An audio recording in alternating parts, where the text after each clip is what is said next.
बड़ी हुईं और उनके सौंदर्य व गुणों की चर्चा चारों दिशाओं में होने लगी। एक दिन भगवान श्रीनिवास वन में आखेट यानी शिकार के लिए निकले। एक जंगली हाथी का पीछा करते हुए वे नारायण वन के पास स्थित एक सुंदर उद्यान में पहुंचे। वहां राजकुमारी पद्मावती अपनी सखियों के साथ खेल रही थी। हाथी ने अचानक वहां उत्पात मचा दिया, जिससे सभी सखियां भयभीत हो गईं। तभी श्रीनिवास ने आगे बढ़कर हाथी को नियंत्रित कर लिया। इसी हलचल के बीच श्रीनिवास और पद्मावती की दृष्टि पहली बार एक दूसरे से मिली। यह कोई साधारण मिलन नहीं था, बल्कि भगवान विष्णु और देवी लक्ष्मी का पुनर्मिलन था। दोनों के मन में एक दूसरे के लिए तुरंत आकर्षण और प्रेम जाग उठा। लेकिन सामाजिक मर्यादाओं के कारण वे कुछ कहे बिना अपने अपने स्थान लौट गए। आश्रम लौटने के बाद भगवान श्रीनिवास लगातार पद्मावती के विचारों में डूबे रहने लगे। उन्होंने भोजन पानी तक त्याग दिया। जब वकुला देवी ने अपने पुत्र की यह अवस्था देखी तो वे चिंतित हो गईं और कारण पूछा।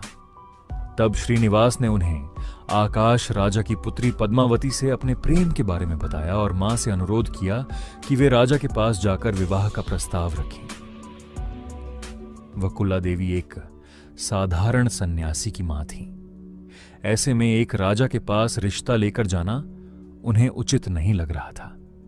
लेकिन पुत्र के प्रेम और उसकी व्यथा को देखकर वे विवश हो गईं और नारायण वन के राजमहल की ओर चल पड़ीं।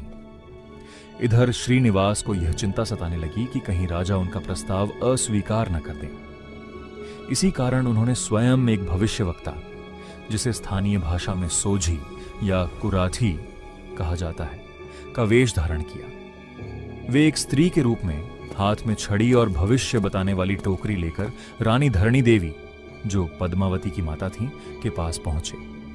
सोझी के वेश में श्रीनिवास ने रानी से कहा, हे महारानी, आपकी पुत्री पद्मावती स्वयं नारायण की अर्धांगिनी लक्ष्मी का अवतार है।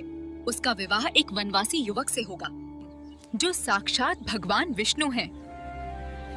इस प्रस्ताव को अस्वीकार मत कीजिए। स्वयं श्री भगवान विष्णु? हाँ ये तो हमारे लिए सौभाग्य की बात है।